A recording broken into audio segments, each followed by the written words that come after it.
bien, pues muy buenas tardes a todas y a todos. Un placer de verdad poder estar con todos vosotros y con todas vosotras en este webinar, el número 24 de Derecho Internacional Privado, Inmigración y Asilo 2, segunda parte, en este congreso, este encuentro sobre jurisprudencia europea, celebrado de forma online, igual que el año pasado, por las circunstancias. El año que viene esperemos que no sea así y de nuevo trataremos de que sea en la Universidad de Loyola y que podamos ir a Sevilla y que lo hagamos de forma presencial, que será lo bonito, lo más bonito, si queréis, ¿no? Bueno, mis primeras palabras como moderador de este webinar y como miembro del comité científico del encuentro es daros las gracias, palabras de agradecimiento y de felicitación, ¿no? Por haber participado, por haber querido compartir por vuestros conocimientos, vuestras investigaciones con todos nosotros y sobre todo felicitaciones por los temas que habéis elegido. Temas diversos, temas muy sugerentes, temas que nos van a hacer pensar y temas de rabiosa actualidad, ¿no? La idea es que, como bien os comenté, que se grabe la sesión, luego lo editaremos y lo pondremos en bonito, y que luego esté a disposición del resto de participantes que por razones lógicamente de que no pueden estar en dos sitios a la vez, de que puedan veros y escucharos, ¿no? 10-12 minutos a cada uno para exponer las cuestiones fundamentales, porque me gustaría que tuviéramos un tiempo al final para el debate, pues para puntualizar cosas, para poder enriquecernos entre todos, si os parece. Entonces, sin más dilación, pues le voy a dar la palabra al profesor Lucas Andrés Pérez Martín. Lucas es buen amigo, es un grandísimo profesional del Derecho Internacional Privado, es profesor contratado doctor en la Universidad de Las Palmas de Gran Canaria y nos trae un tema interesantísimo relacionado con el interés superior de los menores, con su consideración por su minoría de edad, relacionándolo con el derecho a la reagrupación familiar. Un tema candente y además desde tierras canarias, ¿no? Con lo cual, en primera persona, pues tienen mucho conocimiento sobre el tema. Lucas, bienvenido, muchas gracias y somos todo oídos. Gracias a ti, Alfonso, muchísimas gracias de verdad a todos por estar aquí, compartir este espacio, y gracias a los organizadores del encuentro por permitirnos compartir este espacio de debate, de aprendizaje, y especialmente a ti, Alfonso, el profesor Ortega, por su incansable labor en favor de la actividad universitaria y del derecho internacional privado, ¿no? Docencia, investigación, gestión, transferencia del conocimiento, y eso nos permite compartir distintas experiencias y actividades, ¿no? De docencia, publicación o productos que surgen de la misma. En esta comunicación analizaré, como comentas, la sentencia del Tribunal de Justicia de 16 de julio de 2020, asuntos acumulados de 2019, 133, 136 y 137. BMM contra Bélgica, en el que asienta la doctrina del Tribunal de Justicia respecto al momento en el que se tiene que considerar la minoría de edad de un menor en la solicitud de reagrupación, aplicando la directiva 86-2003, pero que también se relaciona con otras sentencias y otras posiciones, como comentaremos al final.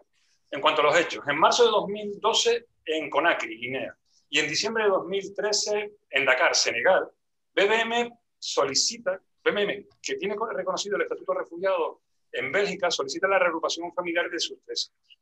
En las dos ocasiones se lo deniegan, y ante los recursos, el Consejo del Contencioso de Extranjería belga declara la inadmisibilidad de las pretensiones de la reagrupación por la inexistencia del interés de la parte recurrente para ello, y se apoya en reiterada jurisprudencia nacional, toda vez que si en el momento de la interposición del recurso y la subsistencia del mismo hasta que se dictase la sentencia, esas resoluciones contradictorias con la anterior le diesen la reagrupación a los menores ya serían mayores de edad y habrían perdido, según la jurisprudencia belga, el interés en poder mantener la acción, y por ello la inadmite de plano.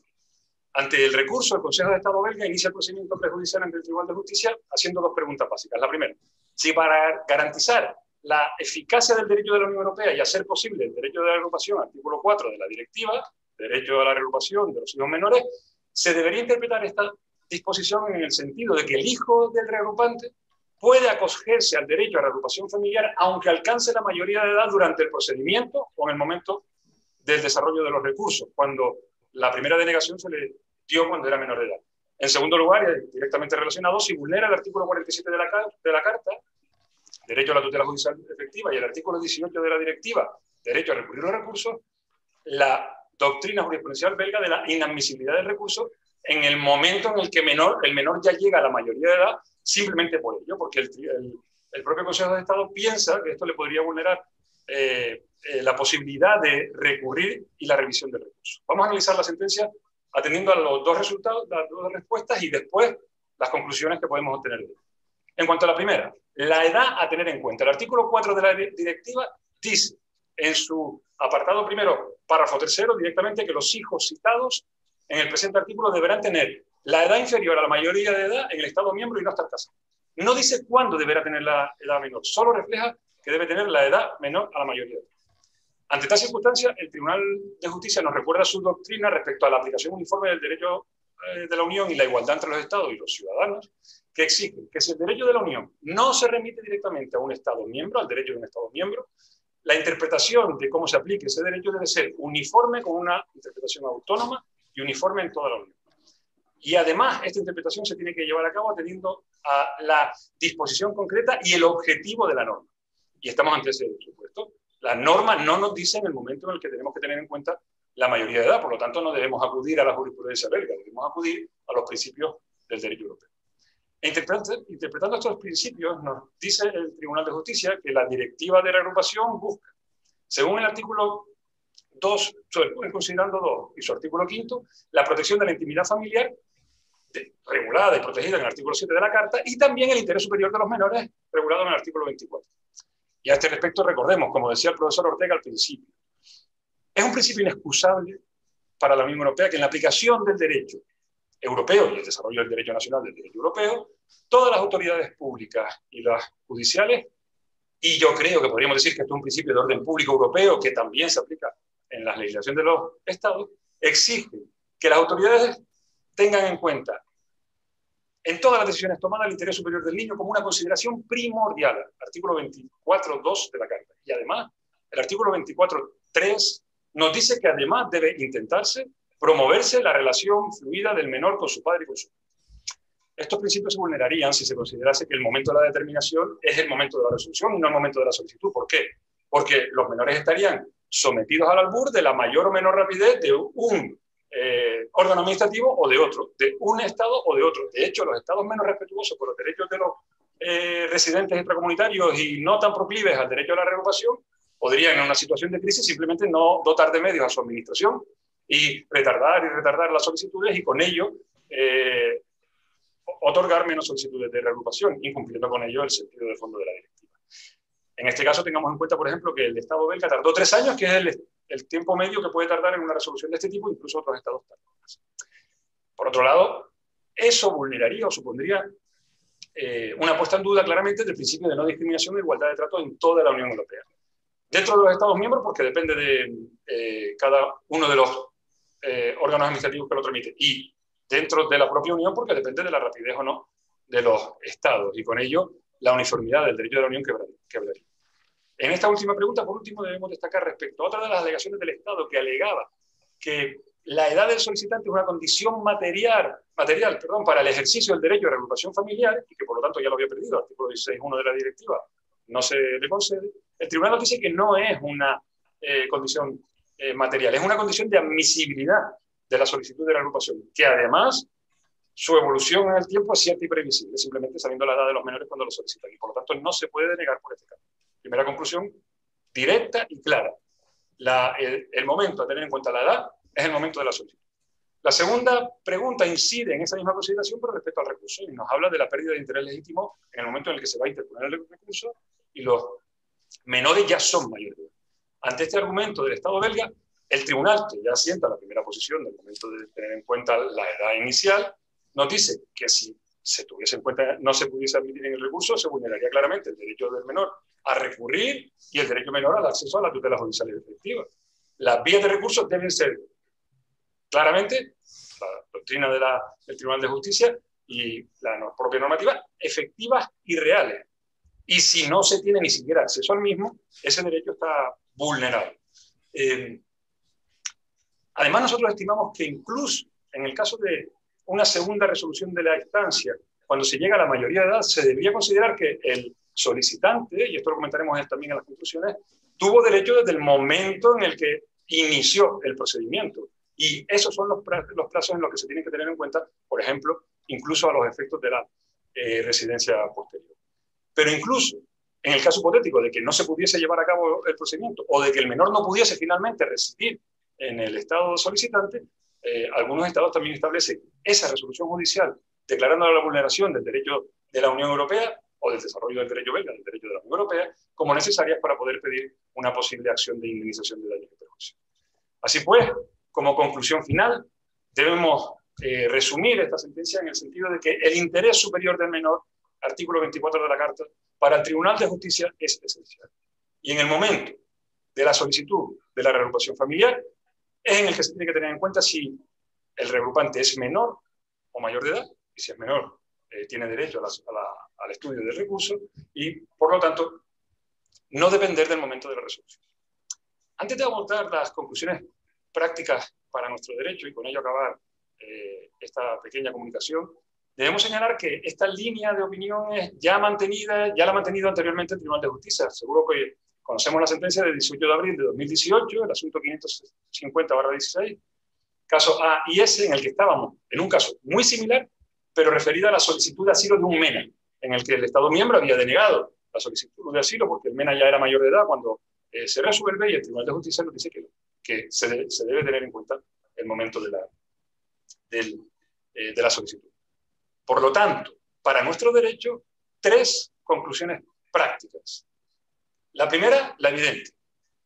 Las autoridades españolas, tanto administrativas como judiciales, deben tener en cuenta siempre la consideración del menor o mayor de edad para la concesión del derecho a reagrupación en el momento de la solicitud, en ningún caso en el momento posterior. Como comentaba el profesor Ortega, por el ejercicio de compañeros en el ámbito de la extranjería, hemos conocido que en no pocas ocasiones, concedido el derecho por la administración o por los tribunales, pero ya en edad de mayoría de edad del solicitante, algunos consulados españoles en el extranjero ponen dificultad para conceder el visado porque el peticionario llegó a la mayoría de edad y se ha debido recurrir esas denegaciones, finalmente ganándolas, pero en este caso ya la doctrina del Tribunal de Justicia deja muy claro que la edad a tener en cuenta no puede ser en ningún caso la posterior. Y debemos tener en cuenta que estas peticiones deben interpretarse ya, acorde también a la sentencia del 2018, a cualquier solicitud vinculada a menores, sean MENAs, sean residentes extracomunitarios o cualquier otro. En segundo lugar, al menos a mi juicio, esta doctrina supone también que debería reflexionarse sobre la posición actual de la administración de considerar la residencia del menor en el momento en el que llega a España y la obtiene de facto. Si debemos valorar la edad en el momento de la solicitud, que finalmente se acuerde, estimo que la administración, para calcular los tiempos de los menores y los tiempos de residencia, y por ejemplo, o la obtención de la residencia temporal o de la residencia de larga duración, debe tener en cuenta el momento de la solicitud. Y para acabar, una última reflexión, quizás caminando un poco más allá de esta resolución, pero también vinculada a caminos legislativos que estamos viendo y situaciones concretas. Creo que en el espíritu de esta sentencia del Tribunal de Justicia y de las anteriores está el hecho de que los menores, cuando lo son en sus últimos años de minoría de edad, merecen tanta protección como cuando lo eran en los años anteriores, sin que la llegada a la mayoría de edad deba suponer necesariamente el sufrimiento de un cambio drástico en la protección del sistema jurídico que pasa de 100 a 0. En la actualidad, en esta situación, los menores llegan a la mayoría de edad y les aboca a una situación de falta de protección que conocemos que hoy en día el Ministerio de Inclusión, Seguridad Social e Inmigraciones está analizando y terminando de trabajar una modificación legislativa de los artículos 197 y 198 del Reglamento de Extranjería, muy reclamada en el tiempo por la doctrina y que esperamos con mucho interés. Muchísimas gracias. Muchísimas gracias, Lucas. Coincido totalmente contigo. Si luego tenemos algo de tiempo para el debate, pero creo que no podemos pasar, como tú bien has dicho, de 100 a 0, ¿no? Es decir, lo que no podemos es desproteger al menor en el momento en que alcanza la mayoría de edad y sí que deberíamos de tener, yo creo que como referencia la minoría de edad al inicio, a los efectos de poder darle esa protección jurídica con posterioridad, ¿no? Muy interesante.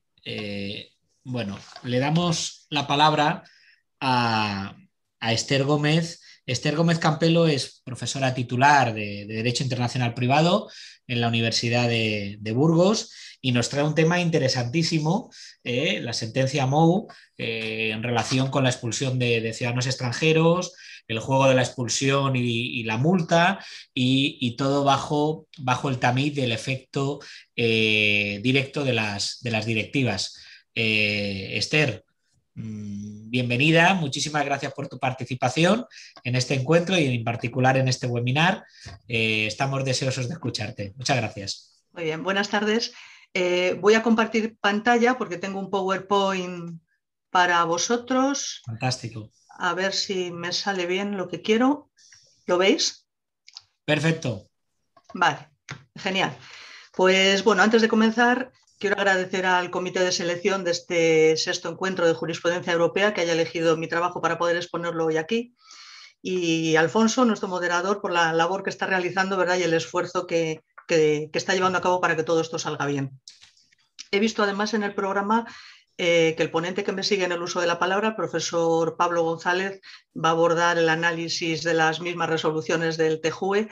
Y he visto también que en sesiones anteriores en las que he tenido el placer de estar, se toca precisamente este tema. De manera que este tratamiento desde diferentes perspectivas yo creo que sin duda va a enriquecer, ¿no?, el debate que podemos tener a continuación. Bien, por lo que a mi comunicación se refiere, a través de ella se trata de explicar el cambio sustancial de criterio que experimenta la expulsión de extranjeros tras la sentencia del Tribunal de Justicia de la Unión Europea, la MOU, su delegación del Gobierno en Toledo, de 8 de octubre del año 2020, en la que el Tribunal parece alejarse de su anterior y polémica resolución, la de 23 de abril de 2015, al indicar entonces que el sistema español contravenía la directiva de retorno en cuanto a la sanción de expulsión del territorio, porque exigía entonces la aplicación directa del texto europeo. Ahora el panorama inicial se retoma y de alguna forma parece volver a abrirse paso la idea de nuestra normativa de extranjería, que impone la sanción de multa al extranjero irregular y solo la expulsión si concurren circunstancias agravantes. Vamos a ver en qué circunstancias se produce esto. Sabemos que la expulsión es la salida obligatoria del extranjero que se encuentra de forma irregular en el territorio español mediante un procedimiento sancionador. Si leemos con detalle el artículo 57 de la Ley de Extranjería, nos podemos encontrar con 3 conclusiones. En primer lugar, que no va a imponerse una expulsión cuando se cometa una infracción leve. En segundo término, que habiéndose cometido una infracción grave o muy grave, ha de respetarse el principio de proporcionalidad. Es decir, en lugar de recaer la sanción de multa, hay que optar por la expulsión del territorio español tras la tramitación del correspondiente expediente administrativo, siempre y cuando se respete ese principio de proporcionalidad y concurran circunstancias agravantes de la conducta que así lo justifiquen. Por ejemplo, tener antecedentes penales, carecer de documentación, no acreditar la entrada en España por un puesto habilitado. Y la tercera conclusión que se extrae del artículo 57 es que en los procedimientos sancionadores que se inician en España por estancia irregular se prohíbe imponer conjuntamente la sanción de multa y la de expulsión al ser excluyentes entre sí en el mismo procedimiento. Al prever la Ley de Extranjería como hipotéticamente aplicables 2 tipos de sanciones para una misma conducta y al mismo tiempo no indicar con claridad en qué supuesto específico aplicar cada una de ellas, más allá de ese respeto al principio de proporcionalidad, se han dado situaciones polémicas en las que los tribunales resolvían supuestos semejantes, cuando no idénticos, de forma muy diversa.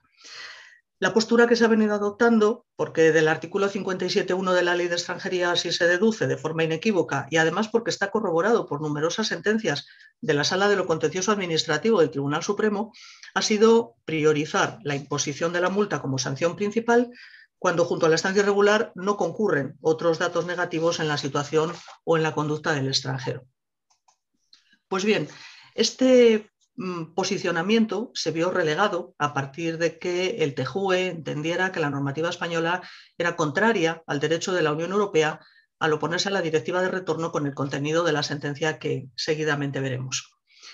La Directiva 2008/115 establece normas y procedimientos comunes para el retorno de los nacionales de terceros países, previendo exclusivamente la expulsión, entendida como el hecho físico de transportar al extranjero fuera del Estado, como mecanismo de respuesta ante su presencia irregular.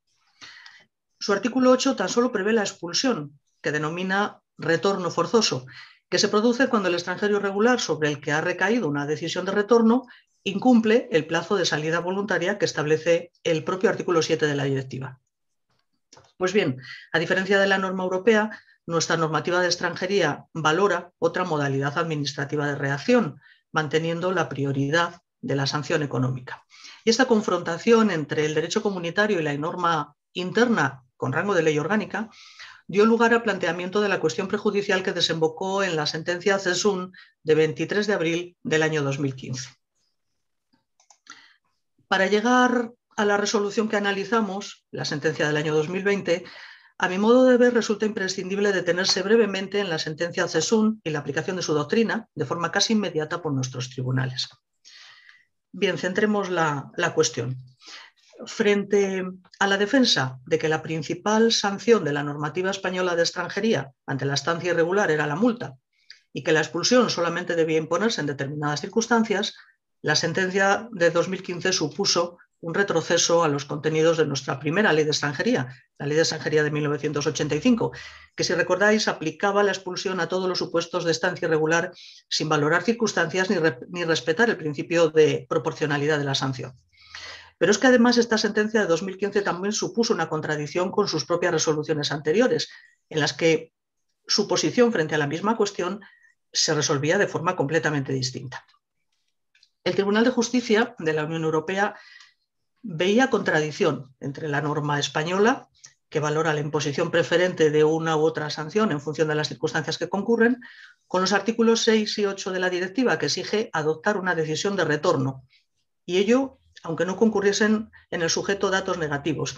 ¿Y para qué? Pues para garantizar la eficacia del procedimiento una vez que se comprobaba la irregularidad de la presencia del extranjero en el territorio. Pero es que el razonamiento se basaba en entender que la multa impuesta al extranjero en situación irregular se saldaba con el pago, permitiendo su permanencia en el país sin ninguna otra consideración. Quizá todo esto parte del error, desde mi punto de vista, de entender que multa y expulsión son en la legislación española de extranjería sanciones excluyentes, lo que no es cierto. Estamos ante sanciones que guardan un orden, una aplicación preferente, la multa, y subordinada a la gravedad, la expulsión. Es cierto que no pueden ser tramitadas de forma simultánea en el mismo expediente, pero nada impide que se tramiten de forma sucesiva. Y cuando en la sentencia CESUN el Tribunal de Justicia indica que no pueden ser sanciones excluyentes, no dice nada nuevo, nada original, no hace sino reiterar lo que nuestra normativa de extranjería ya recoge. Así pues, con estas mimbres, nuestro Tribunal Supremo reiteró resoluciones en las que indicaba que la expulsión era de imposición preceptiva sin que cupiera valorar si aplicarla o, en su caso, imponer una multa. Es decir, que una vez que se conocía la estancia irregular en territorio español, no cabía plantearse la sanción pecuniaria como vía alternativa a la expulsión, atendiendo al principio de reciprocidad. Ello supuso que, salvo que en el extranjero concurrieran los supuestos de excepción establecidos por el legislador comunitario en el artículo 5, por ejemplo, la presencia de vínculos familiares en España, el interés superior del niño o el estado de salud del extranjero, la única sanción posible era la expulsión en todos los expedientes que se incoaron desde 2015 por estancia irregular. Y llegamos muy rápidamente al año 2020. La duda que surgió en la cuestión prejudicial planteada por el Tribunal Superior de Justicia de Castilla-La Mancha recaía sobre si era posible o no la aplicación directa de la Directiva 2008/115, como había hecho el subdelegado del Gobierno en Toledo y ratificado el Juzgado de lo Contencioso Administrativo, en perjuicio del nacional de un tercer Estado, MO, nacional colombiano, para adoptar una decisión de retorno, en nuestra terminología una expulsión, y hacerla cumplir de forma voluntaria o forzosa, aunque no concurrieran circunstancias agravantes.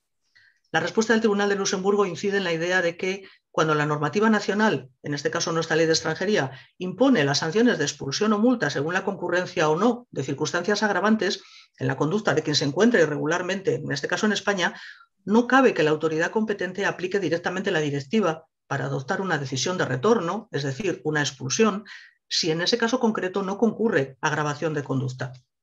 O dicho con otras palabras, el Tribunal de Justicia recuerda que no cabe ampliar una sanción contemplada en la normativa de un Estado miembro apelando a la aplicación directa de una norma europea. Lo más significativo de su resolución es la indicación de que una directiva no puede ser invocada directamente por los Estados miembros a fin de crear obligaciones para los particulares, y con ello se da un giro de 180 grados al contenido defendido desde la sentencia CESUN, que enarbolaba el efecto útil de la directiva y la obligación para la Administración nacional de imponer la expulsión ante cualquier supuesto de estancia irregular en su territorio, salvo esos casos que con carácter excepcional indica la propia directiva y a los que acabo de aludir. A mi modo de ver, la nueva sentencia aporta dos ideas importantísimas. Por contraposición a lo que se indicaba en la sentencia CESUN, nuestro régimen sancionador no es en absoluto incompatible con la Directiva 2008/115, porque pese a imponer la sanción de multa ante una estancia irregular en el territorio, siempre se advierte al extranjero la obligatoriedad de su salida del país.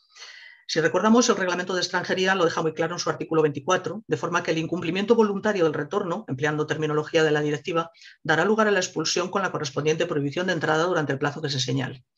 Tanto es así que la Subcomisión de Extranjería del Consejo General de la Abogacía redactó ya con anterioridad una interesantísima y clarificadora circular, la 1/2015, argumentando entonces la ausencia de contradicción entre la norma europea y la española. Y la segunda idea que se deriva de esta sentencia 2020 es que en la medida en que la directiva ya no tiene por qué entenderse directamente aplicable, se puede sancionar nuevamente con multa si la infracción no contiene circunstancias agravantes. Esta es la opinión de la Comisaría General de Extranjería y Fronteras y la causa de que dictara la instrucción 11/2020, donde se establecen unos elementos de agravación que, de concurrir en el extranjero en situación irregular, conllevarían la incoación del expediente de expulsión. Así pues, si no concurren circunstancias adicionales a esa estancia irregular, la sanción de multa se reincorpora y queda sin efecto la expulsión como sanción obligatoria y única. Y concluyo. Como vemos, la jurisprudencia del Tribunal de Justicia de la Unión Europea sigue siendo un edificio en construcción, que a través de decisiones prejudiciales elabora una doctrina interesantísima, a veces titubeante, pero que en cualquier caso nos ayuda a avanzar, en este caso en el análisis del marco del procedimiento de retorno-expulsión de los extranjeros irregulares en territorio de un Estado miembro. La respuesta del Tribunal de Justicia en la sentencia Mo ha dado una vuelta de tuerca a su anterior doctrina, reconociendo la capacidad de los Estados miembros para inaplicar el contenido de la directiva que exige una decisión de retorno si en la normativa nacional se impone para tal respuesta la concurrencia de circunstancias agravantes. Por tanto, aplicar la directiva sí, pero sin perjuicio del derecho de los Estados a emplear disposiciones más favorables que beneficien a las personas a quienes se aplican. Y por mi parte nada más. Gracias por vuestra atención. Muchísimas gracias, Esther. Muchísimas gracias, Esther. Interesantísima la sentencia que nos presentas y las conclusiones a las que has llegado. Yo coincido contigo que supone un giro de 180 grados en materia de expulsión de extranjeros. Tan interesante que fijaros que el siguiente ponente que nos acompaña, el profesor Pablo González Saquero, profesor contratado doctor en la Universidad Complutense de Madrid, en el Departamento de Derecho Administrativo, pues también la ha escogido como sentencia objeto de análisis, y con esa idea de poder seguir debatiendo y abordando desde una misma temática desde diferentes perspectivas. Por eso decidimos desde el Comité Científico aceptar las diferentes propuestas de comunicaciones, aunque versaban sobre la misma resolución. Yo creo que Pablo seguro que nos va a ayudar a seguir debatiendo sobre un tema de interés como es el de la expulsión de los ciudadanos extranjeros. Pablo, bienvenido, buenas tardes y ahí estamos para escucharte. Gracias. Muchas gracias. Bueno, en primer lugar, muchas gracias a usted como coordinador y moderador de esta mesa. Gracias también a los organizadores del congreso anual. No es la primera vez que participo ni que me veo implicado en la organización, pero siempre es un gusto volver a intervenir en este evento. También quiero agradecer a la profesora Margarita Martínez Camilla, que está precisamente también en esta mesa, bueno, pues el empuje empujón que me dio allá por el mes de febrero o marzo para presentar una comunicación dedicada a una cuestión que yo ya había tratado en una publicación anterior y cuyo interés había visto renovado el 8 de octubre con una sentencia, una nueva sentencia del Tribunal de Justicia sobre la cuestión, ¿no? Al ver que la profesora Gómez Campelo también iba a tratar el mismo tema, bueno, pues he intentado, a la vista de su intervención, adaptar el contenido de mis palabras a lo que ella ya ha dicho. Intentar precisamente contrastar un poco las ideas que ha puesto sobre la mesa, más que reiterar de nuevo las cuestiones por ella tratadas. En mi opinión, la sentencia Saysun no es una sentencia contradictoria. Ella ha centrado, yo creo, si no la he interpretado mal, y creo que luego en el debate puede ser interesante analizar estas cuestiones, ella ha repetido en varias ocasiones, ha atribuido contradicción, ¿no?, a las sentencias, tanto del Tribunal de Justicia como el propio criterio del Tribunal Supremo, aplicando el criterio jurisprudencial sentado por Luxemburgo. Yo creo que aquí, más que un problema de contradicción, hay un problema de técnica jurídica a la hora de resolver cuestiones. En primer lugar, por parte del Tribunal de Justicia, estamos ante dos sentencias, MO contra subdelegación del Gobierno de Toledo, la más contemporánea, y la propia Saysun, sentencias que se han dictado sin conclusiones del abogado general. Sentencias que son enormemente breves y que no dan directrices claras a los jueces nacionales para su aplicación, a los jueces españoles en este caso, en un tema extremadamente complejo y extremadamente delicado, como es el tema de la expulsión de extranjeros. El Tribunal de Justicia en Saysun llega a la conclusión de que, bueno, de que Saysun es una conclusión lógica, es el final del camino lógico de una historia que había empezado con el Dridi. El Dridi, Ashok Babian, Sagor fueron sentencias que la doctrina saludó como unas sentencias protectoras de los derechos de los extranjeros, unas sentencias favorables a la situación jurídica del extranjero, porque yugulaba la capacidad de los estados para criminalizar la entrada y la estancia irregulares. Pero esas sentencias no tenían como objetivo principal garantizar los derechos de los extranjeros ni reforzar las garantías de estos. Estas sentencias tenían como único objetivo la protección del efecto útil de la directiva de retorno. Nunca engañaron. El Dridi hacía referencia a proporcionalidad, a los derechos de los extranjeros en situación irregular, pero yo creo que no podían llamar a engaño tras una lectura detenida. En Selah ya el Tribunal de Justicia avanzó que, bueno, sí, es contrario a la directiva de retorno castigar con pena de prisión la estancia irregular, porque lo que hay que hacer es proceder a incoar el procedimiento administrativo o judicial de expulsión y ejecutar el retorno del extranjero en situación irregular. Pero no es contrario a la directiva de retorno castigar la reentrada del extranjero que ha sido previamente expulsado, porque, interpretó el Tribunal de Justicia en Selah, eso refuerza la eficacia del procedimiento de expulsión que regula la directiva de retorno.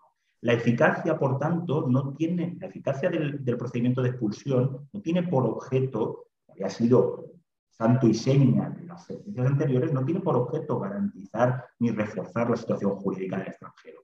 Tiene por objeto reforzar la eficacia del instrumento de la directiva de retorno. Es, por tanto, un argumento propio del reparto de competencias. El legislador europeo ha intervenido.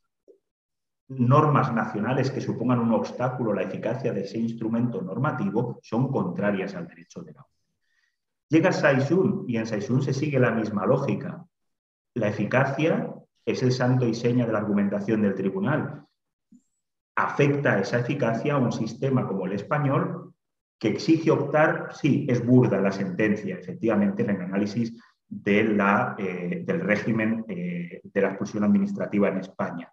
Simplifica ese régimen, ¿vale? Esa sería otra cuestión a analizar. La conclusión a la que llega es que si se obliga a elegir entre multa y expulsión, eso dilata el periodo de estancia irregular del extranjero en territorio de un Estado miembro de la Unión Europea y afecta al efecto útil de la directiva, perjudica el efecto útil de la directiva. Por tanto, el régimen español es contrario a la directiva de retorno. Yo creo que hay una lógica interna en todas estas sentencias que giran en torno al efecto útil y Saizún se incardina dentro de esa lógica. A partir de ahí es conocida, ya no voy a reiterarlo, las contradicciones que existieron en los TSJs españoles sobre cómo aplicar ese nuevo criterio y la cuestión vino a resolverse aparentemente por la sentencia del Tribunal Supremo del 12 de junio de 2018,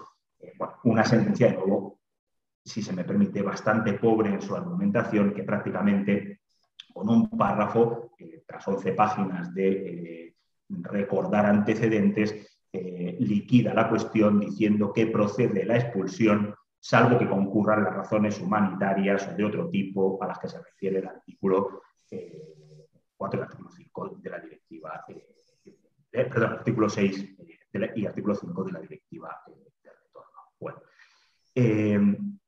esta cuestión vuelve al Tribunal de Justicia porque, de nuevo, un TSJ plantea cuestión prejudicial, precisamente porque duda de que el criterio sentado por el Tribunal Supremo, en esa sentencia del 12 de junio, sea conforme con los principios del derecho europeo. No ya con la directiva de retorno, sino en este caso con la posibilidad de dotar de eficacia directa a una directiva en una situación en la que la eficacia de la directiva supone una agravación de la situación jurídica del particular. El Tribunal de Justicia resuelve esta cuestión prejudicial y, bueno, aquí lo que yo creo que hay que pensar es que el Tribunal de Justicia viene a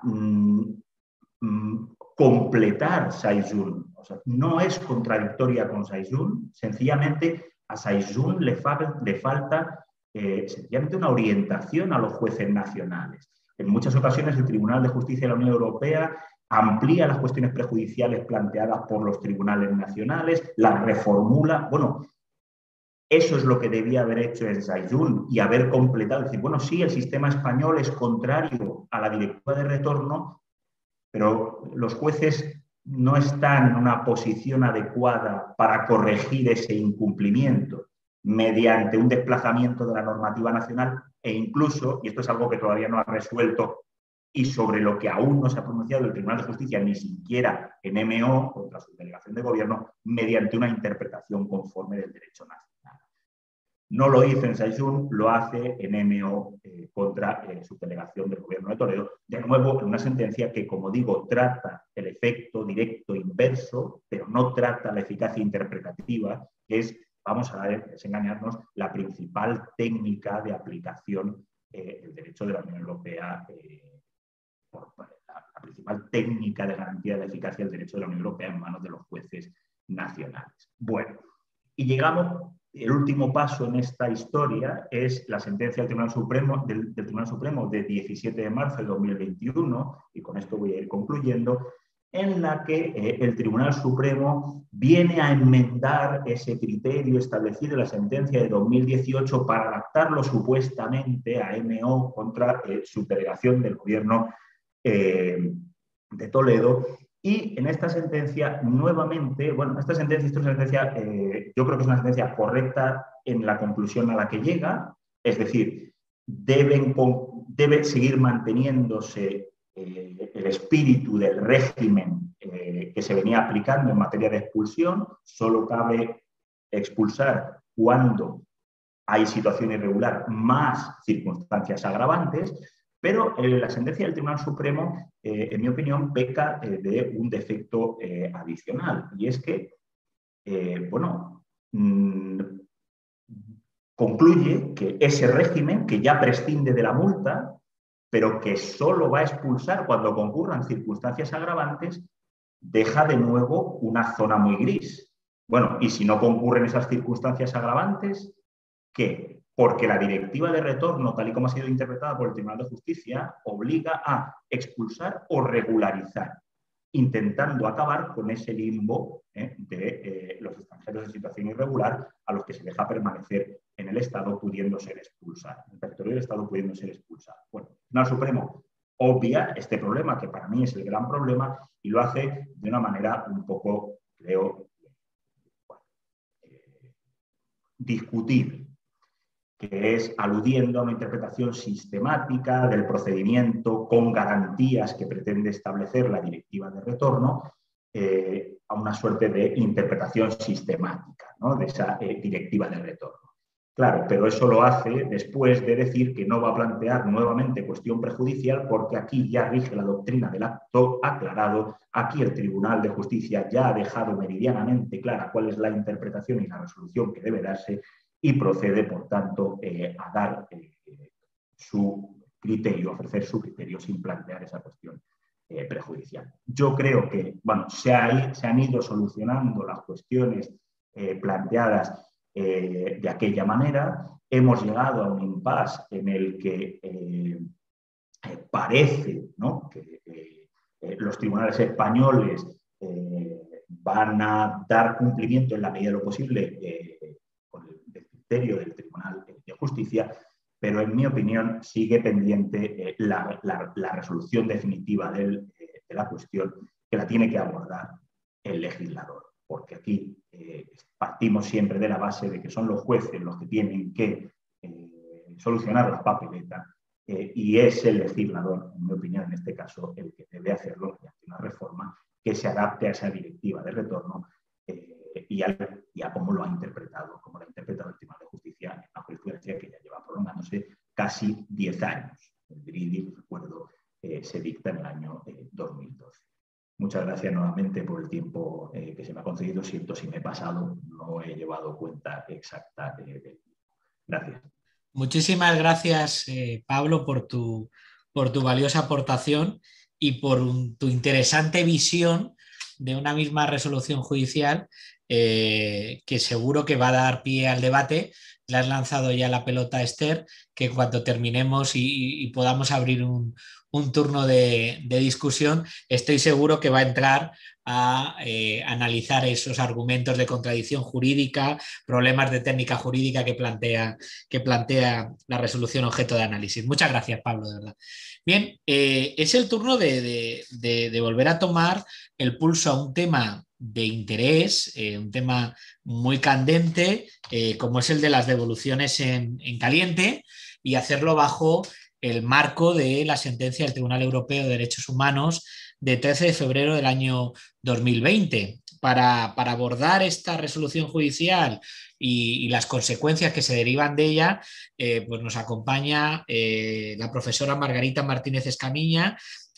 Margarita es catedrática de Derecho Penal en la Universidad Complutense de Madrid. Margarita, bienvenida. Muchísimas gracias por participar en este webinar y en este encuentro de jurisprudencia europea, y, como decía Pablo, por también empujarla a que también él participara. Así que hemos conseguido que tanto él como tú podáis estar en este webinar, y eso nos llena de mucha satisfacción. Margarita, somos todo oídos. Bueno, pues muy buenas tardes a todos y a todas, y yo también quiero agradecer a todos los que han participado en la organización de este encuentro, y bueno, pues especialmente a los que estáis aquí presentes por compartir inquietudes, ¿no?, y conocimientos. Yo no he tenido ocasión, lamentablemente, de presenciar la anterior reunión, no he podido escuchar a Eduardo su ponencia, ¿no?, su comunicación sobre la sentencia que ambos tratamos, que es la sentencia de la Gran Sala de 13 de febrero de 2020 en el asunto NT y ND contra el Reino de España. Pero bueno, como ya sé que está grabada, pues ya tendré ocasión de escucharla. Es posible por ello que vaya seguramente a repetir muchas cosas, pero bueno, no he podido adaptarme como ha hecho Pablo sobre la marcha. Bien, como todos sabéis, esta sentencia de la Gran Sala versa sobre un episodio de devoluciones en caliente que tuvo lugar en agosto de 2014 en Melilla. O sea, fueron un grupo numeroso de personas migrantes y posibles refugiados que accedieron, saltaron las vallas y consiguieron acceder pues, a la tercera valla que conforma el dispositivo fronterizo. Y se encaramaron en esa tercera valla, claramente en territorio español, hasta que fueron ayudados a bajar por la Guardia Civil y fueron devueltos de una manera sumaria, o sea, sin tomarles, sin individualizar, sin identificarles, sin nada. O sea, fueron devueltos por la vía de hecho y de forma, como digo, totalmente sumaria.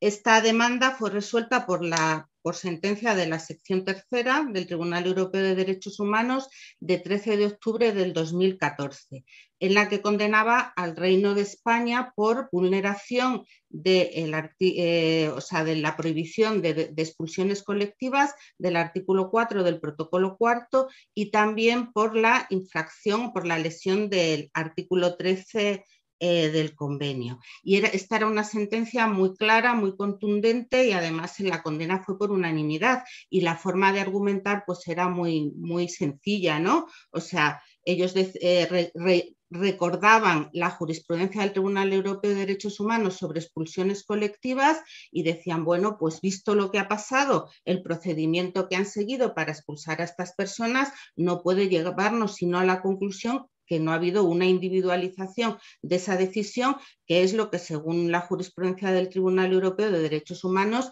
caracteriza el carácter colectivo de las expulsiones. Y obviamente, al no haber habido individualización, no se ha permitido el acceso al recurso. Luego, de una forma también muy clara y muy contundente, derivaban pues la lesión del artículo 13.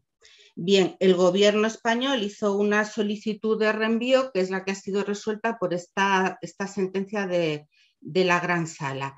Y yo creo que la cantidad, ¿no? y la entidad de las entidades y gobiernos que intervinieron como terceras partes en el procedimiento nos da también un poco la medida de la importancia de lo que se estaba debatiendo, ¿no? Porque, bueno, aunque el Tribunal Europeo, aunque era una demanda individual y se van a analizar hechos concretos, en realidad el pronunciamiento del Tribunal Europeo de Derechos Humanos era sobre la adecuación al Convenio Europeo de Derechos Humanos de las devoluciones en caliente, que es una práctica pues, que lamentablemente desde hace muchos años se viene practicando en España y no solo en España. Bien, entonces, tenía aquí a ver si consigo compartir, aquí. Vale, o sea, este es un poco el esquema de la sentencia de la Gran Sala, que voy a comentar muy brevemente. O sea, la sentencia de la Gran Sala también desestima las excepciones preliminares que planteaban cuestiones interesantes, ¿no? De falta de jurisdicción, de falta de acreditación de la condición de la víctima, etcétera. Eso las desestima y entra a analizar la prohibición de expulsiones colectivas del artículo 4 del protocolo cuarto. Y esta sentencia de la Gran Sala, que como digo, da un giro, sabemos que da un giro de 180 grados y entiende que estas prácticas o la conducta que está analizando en estos hechos, que no es contraria al Convenio Europeo de Derechos Humanos, en contra de lo que decía la sentencia de la sección tercera que anula. Bien, esta sentencia de la Gran Sala entiende que los hechos son constitutivos de expulsión porque estas personas habían entrado en territorio español y eso no lo pone en duda, y entienden que también entra dentro del concepto de colectivo, de expulsiones colectivas, ¿no? Porque siguen manteniendo pues, la jurisprudencia según la cual lo importante no es el número de personas a las cuales se expulsa, sino si ha habido o no ha habido una individualización de esos actos administrativos. Pero, sin embargo, entiende que a pesar de hallarnos dentro del ámbito de las expulsiones colectivas, entiende que esta prohibición se puede excepcionar. ¿Y cuándo se entiende que se puede excepcionar esta prohibición? Pues existe un primer criterio que es la existencia de vías legales y efectivas de acceso al territorio. o sea, el Tribunal Europeo de Derechos Humanos va a analizar si el Estado español ofrecía a los demandantes de asilo posibilidades reales y efectivas, perdón, a los demandantes de asilo, a los demandantes ante el Tribunal Europeo de Derechos Humanos. O sea, se dice que hay que analizar si estas personas realmente tenían posibilidades reales y efectivas de acceder a territorio.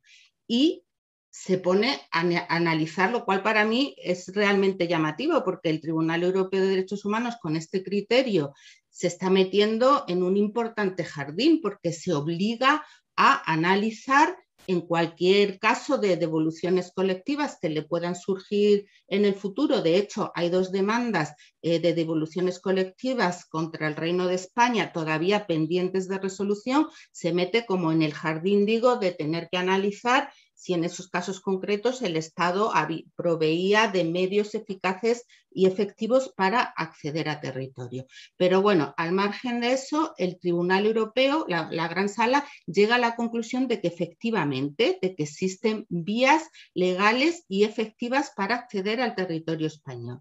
Y hace 2 afirmaciones que son realmente bastante increíbles, ¿no? Porque la primera es que estas personas tenían la posibilidad de haber accedido a la oficina de asilo de Beni Ansar. Beni Ansar es un puesto fronterizo en Melilla en el cual se abrió una oficina de asilo que ni siquiera estaba abierta en el momento en que los demandantes saltaron la valla y fueron devueltos, ¿no? No obstante, el Tribunal Europeo asume todos los datos y todas las afirmaciones que hace el gobierno español al respecto y afirma que estas personas podían acceder a su oficina y podían haber pedido asilo si así lo desearan, cuando es un hecho que, cualquiera que conozca cómo funcionan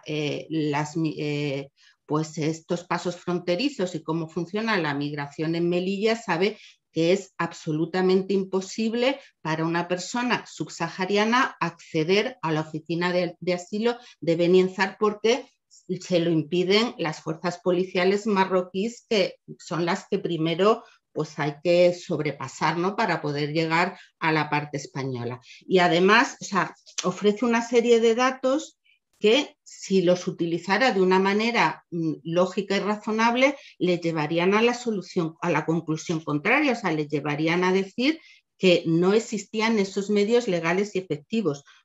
Por ejemplo, dice que, el hecho que desde 2014 hasta finales de 2017 se presentaran un total de 8 solicitudes de asilo de personas africanas en el puesto de Beni Ansar, entiende que esta cifra de 8 solicitudes de asilo demuestra que se podía pedir asilo en dicha oficina y que era una posibilidad al acceso de las personas africanas. En un puesto fronterizo tan transitado como es el de Beni Ansar, en una de las rutas migratorias más concurridas de África hacia Europa, el que haya 8 solicitudes de asilo en estos años, en varios años, la conclusión a la que deberíamos llegar es que realmente es difícil acceder a esa oficina de asilo y pedir allí asilo, no lo contrario, que es muy fácil y que demuestra que es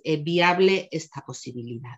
Y luego hace otra afirmación, también asumiendo de una manera bastante acrítica todas las afirmaciones de la representación del gobierno español, y dice que según nuestra legislación de asilo, es posible y es perfectamente viable pedir asilo en las embajadas y consulados españoles en el extranjero.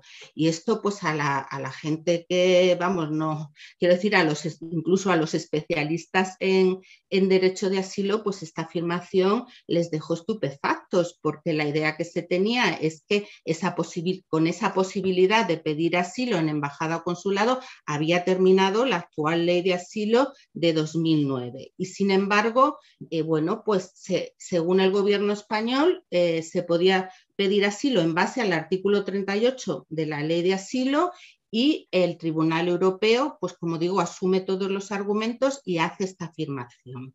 Y aquí en esta posibilidad de pedir asilo a embajadas y consulados, en este argumento, se da una circunstancia muy curiosa, y es que en 2017 hubo un señor que era un iraquí, presentó una solicitud de asilo en la embajada española en Grecia, pidiendo que se le aplicara el artículo 38 de la ley de asilo. O sea, era un litigio estratégico que estaba promovido por una asociación que se llama Mare Mortum. Como no le contestaron, este señor iraquí pues acudió a la Audiencia Nacional, que le dio la razón y le dijo que tenían que responder y que le tenían que aplicar el artículo 38, etcétera. Le dio la razón al demandante.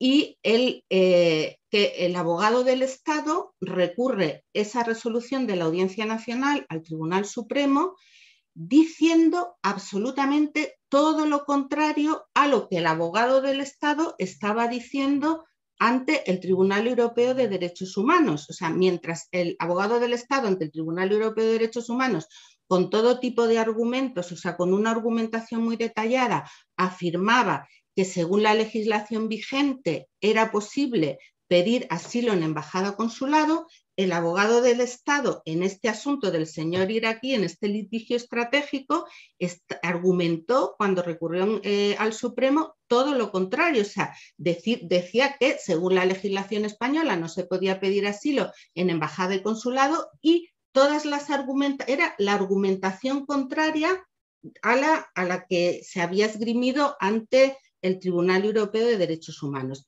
Cuando resuelve el Tribunal Supremo, ya había recaído esta sentencia de la Gran Sala y por lo tanto dice, mire, yo desestimo el recurso de casación porque usted está diciendo todo lo contrario que se está diciendo ante el Tribunal Europeo de Derechos Humanos, y el Tribunal Europeo de Derechos Humanos ha hecho suya y ha considerado válida esa argumentación del Estado español y considera, bueno, pues que se puede pedir asilo en embajada y en frontera. O sea, esto realmente es curioso y a mí me parece escandaloso, ¿no? O sea, que el abogado del Estado esté diciendo una cosa ante el Tribunal Europeo de Derechos Humanos y la contraria ante el Tribunal Supremo. Bueno, creo que al tribunal no sé si los letrados de las dos demandas sobre devoluciones en caliente están... o sea, llegaron a tiempo. Bueno, una demanda me consta que sí llegó a tiempo de poner de manifiesto ante el Tribunal Europeo estas contradicciones en las que incurría el gobierno español. Vale. Bien, existen algunos otros argumentos que son bastante decepcionantes, ¿no? Por decirlo de alguna manera, porque la Gran Sala parece intentar cerrar cualquier resquicio, ¿no? para amparar estas devoluciones en caliente, porque incluso llega a decir que tampoco se vulneraría la expulsión la prohibición de expulsiones colectivas si las dificultades que podría haber tenido la persona para acceder legalmente a territorio no fueran imputables al Estado español. O sea, lo que viene a decir, por ejemplo, aunque yo supiera que esta persona no podía acceder aunque esta persona no hubiera podido acceder a la oficina de asilo de Beni Ansar, o sea, no importa, porque esas dificultades no son atribuibles al Estado español, sino que son atribuibles a la policía marroquí. Bueno, de este primer criterio de la existencia de vías legales y efectivas se deriva un segundo criterio, que es el que hace alusión a que estos hechos son imputables a la propia conducta. Y lo que viene a decir es, bueno, como teniendo la posibilidad de pedir asilo en embajada, como teniendo la posibilidad de pedir asilo en la oficina de Beni Ansar, no lo hicieron y optaron por saltar la valla, pues ahora no se pueden quejar de que no se les haya dado una resolución individualizada. Si hubieran seguido, si hubieran optado por esas vías legales, pues hubieran tenido su resolución individualizada. Y no sé qué qué opinará Eduardo, luego podemos comentarlo sobre este aspecto, pero en realidad aquí el Tribunal Europeo de Derechos Humanos, o sea, la Gran Sala en esta sentencia cita una jurisprudencia que no tiene, o sea, que no dice nada de lo que él está diciendo. O sea, la Gran Sala intenta hacernos ver que se limita a aplicar una jurisprudencia consolidada sobre la propia conducta, cuando en realidad introduce elementos totalmente inéditos. O sea, las sentencias que cita sobre esta idea o este principio de la propia conducta en realidad no apoyan su decisión, no tienen nada que ver con esto. Y además también, bueno, pues no está de más poner de manifiesto que toda esta argumentación está salpicada de una narrativa criminalizadora, o sea, hablando pues de los asaltos en masa, grupo violento, el uso de la fuerza, etcétera, etcétera. Vale, y luego hay otro tercer criterio que a mí me preocupa mucho, ¿no? Y que es el que yo he llamado la falta de lesión material. Porque en un momento la Gran Sala viene a decir, bueno, vamos a ver, pero estos señores ¿de qué se quejan? ¿Qué se les ha lesionado? ¿Qué hubieran ellos alegado contra una expulsión que se hubiera realizado con procedimiento? O sea, si les hubiéramos dado la posibilidad de un procedimiento donde ellos podrían haber, con un principio de audiencia, donde podrían haber intentado hacer valer sus derechos, ¿qué derechos hubieran invocado? Porque estos demandantes no nos dicen, no nos dicen ni que sean solicitantes de asilo, ni que sean menores de edad, ni nada, o sea, no hay lesión material. Y entonces llega a decir algo que es bastante absurdo, que dice, o sea, que solamente cuando la prohibición de devoluciones colectivas haya vulnerado un derecho material, entonces se ha dado esa vulneración de la prohibición de devoluciones colectivas. O sea, es decir, que esta prohibición solamente ampararía a las personas que tuvieran un derecho material que invocar. Y como digo, esto para mí, o sea, termina con el carácter procedimental que yo creo que tienen la prohibición de expulsiones colectivas, ¿no? Porque, o sea, yo creo que la prohibición de expulsiones colectivas, yo entiendo que tiene el efecto de prevenir, o sea, o que tiene la función de prevenir mediante la exigencia de un procedimiento mínimo, pero de impedir lesiones de derechos fundamentales. Entonces, bueno, pues con esta forma de argumentar, el Tribunal Europeo de Derechos Humanos pues termina con este carácter procedimental de esta prohibición.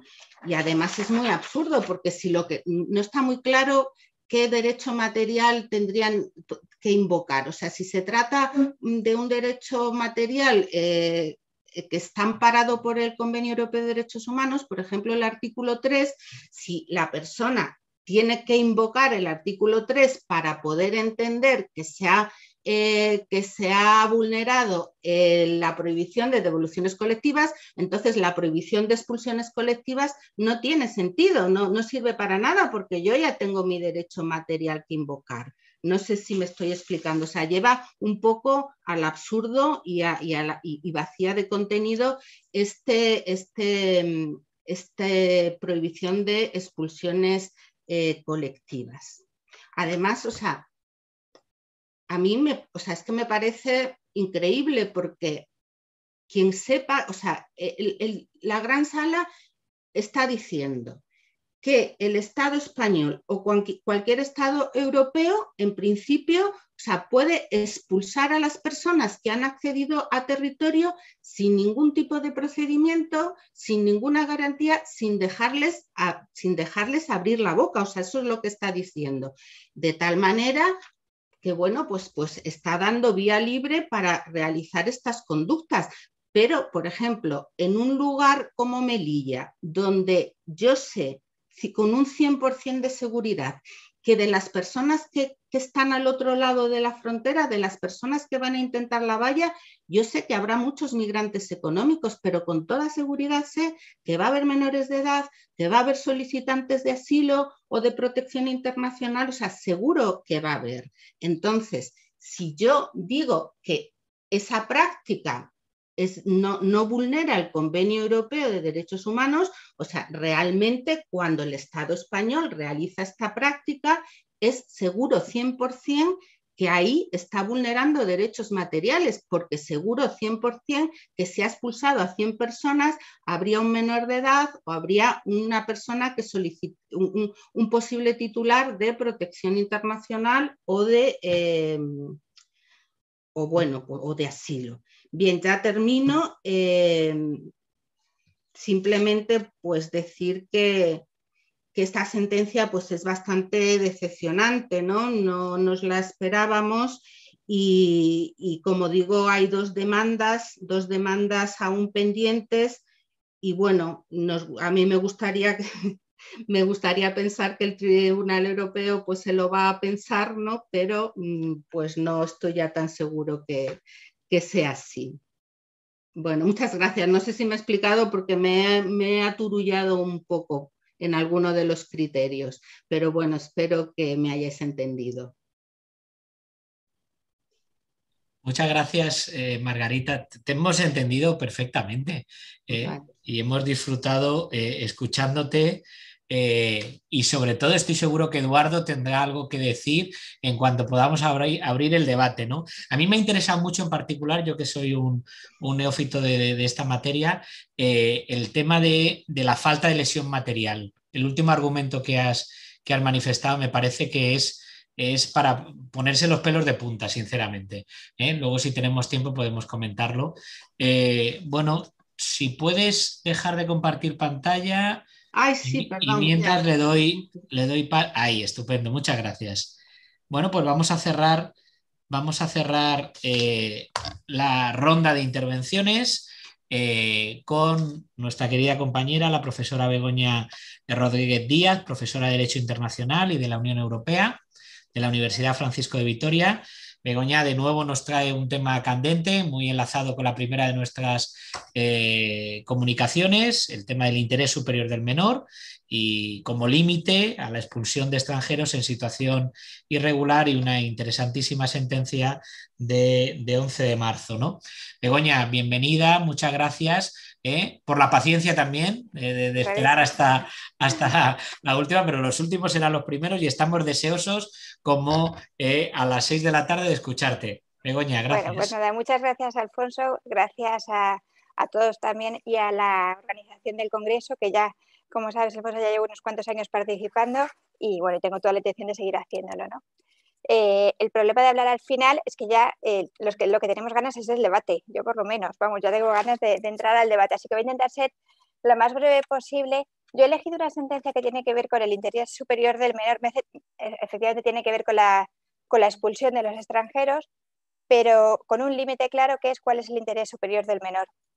No me voy a repetir porque ya lo han hecho mis compañeros mucho más brillantemente de lo que yo podría hacerlo sobre cómo ha ido evolucionando la jurisprudencia respecto a esa sanción de multa o de expulsión. Bueno, lo ha hecho perfectamente en la profesora Esther Gómez Campero y luego lo ha completado Pablo, con lo cual ya en esto no lo voy a repetir y me voy a centrar más bien en cuando hay algún menor afectado. Lucas ha tratado el tema de la edad, qué edad es la que hay que tener en cuenta a la hora de la reagrupación familiar, del momento de la solicitud de la reagrupación familiar, y hay alguna otra sentencia también interesante sobre, ahora no recuerdo el año, pero lo tengo por aquí, es el 441, sí, la 441/19, que exige que una decisión de retorno de un menor no acompañado se tenga en cuenta la posibilidad de una acogida en condiciones en el estado de retorno. Entonces, hay varias sentencias que tienen en cuenta el interés superior del menor en materia de expulsión y también en materia de que no son ellos los destinatarios directos de la decisión de expulsión o de retorno, sino que son hijos de el destinatario de esa decisión. Entonces, en este caso es el caso 112-20, de alguna manera repite una sentencia anterior en cuanto a los criterios de qué se tiene que tener en cuenta como interés superior del menor, pero añade un matiz más, que es el que voy a intentar explicar. Había un caso, el caso C82/16, en el que decía que, que no era necesario que el destinatario de la decisión, que el menor fuera el destinatario de la decisión para que su interés se tuviera en cuenta a la hora de acordarse. Es decir, una decisión de expulsión tenía que tener en cuenta el interés superior del menor, independientemente de que este fuera el destinatario o no, entendido que obviamente es el hijo de ese extranjero en situación irregular. Para poder afirmar esto, en esta sentencia que os comentaba anterior, la 82/16, exigía que hubiera una situación de dependencia por parte de ese menor que se iba a quedar en territorio europeo o que si no iba a tener que renunciar a vivir en territorio europeo para poder hacer uso de su derecho a la vida familiar y seguir viviendo con ese progenitor expulsado. Esta situación de dependencia se definía como...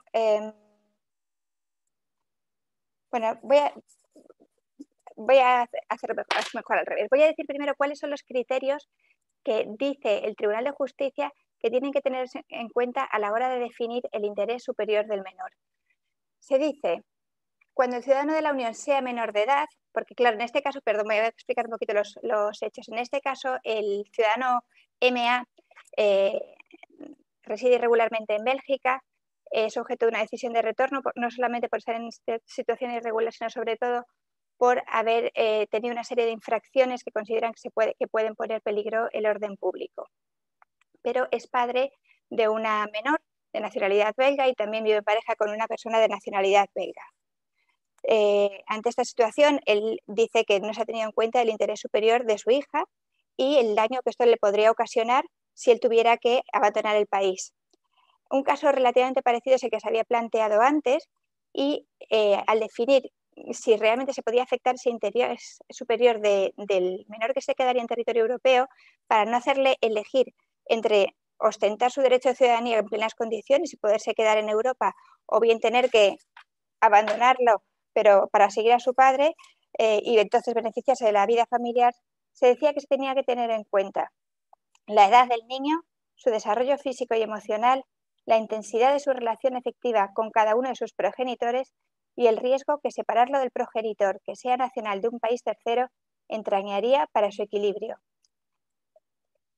No basta con que exista un vínculo familiar, sea este biológico o jurídico, con dicho nacional. Para acreditar esa relación de dependencia no será necesario que el menor viva con este. Es decir, se dicen una serie de requisitos que luego se van a repetir, que a mi juicio son muy importantes porque de alguna manera contradicen alguna de las sentencias del Tribunal Europeo de Derechos Humanos o pueden estar un poquito casi en conflicto. ¿Cuál es el matiz que aporta la nueva sentencia, la 112/20 que estoy abordando? Bueno, pues que se dice que tiene que ver con el tema de la dependencia, ¿no? El matiz de la dependencia. Se dice que el hecho de que la madre de la menor, que tiene también nacionalidad belga, se haya ofrecido para hacerse cargo de la niña y que pueda realmente hacerse cargo, es decir, no se va a quedar en ninguna situación de desprotección, no quiere decir que no exista dependencia respecto al otro progenitor, respecto al extranjero al que se quiere expulsar. Y esto sí es un matiz importante. Antes parecía que, bueno, que le estabas haciendo realmente al menor tener que elegir, bueno, si echas a su padre extranjero, o bien se va con él, o bien se queda en situación de desprotección. Bueno, pues en este caso no sería así porque la madre se había ofrecido para quedarse con la niña. Pero aún así se tiene en cuenta ese vínculo familiar y ese posible, como dice la sentencia, el vínculo que existe con cada uno de los progenitores, la relación afectiva que exista. ¿Por qué he elegido esta sentencia? Porque yo creo que el tema del interés superior del menor es, como todos sabéis, es un concepto jurídico indeterminado y muy difícil de aplicar. Da un poquito de vaivenes en algunos casos. En algunos países se tiende, y sobre todo me parece que tiene especial importancia cuando lo que está en juego es la separación de los niños de sus padres, ya sea en casos como este, que tiene una decisión de expulsión, o en casos de privación de los derechos parentales, como se ha expuesto en alguna de las mesas que he estado anteriormente, ¿no? Por ejemplo, en el caso Merefe, que ha comentado una de mis compañeras, el Tribunal Europeo de Derechos Humanos ha sancionado a España por haber privado de los derechos parentales a una mujer. Bueno, no voy a contar el caso porque me salgo del mío, ¿no?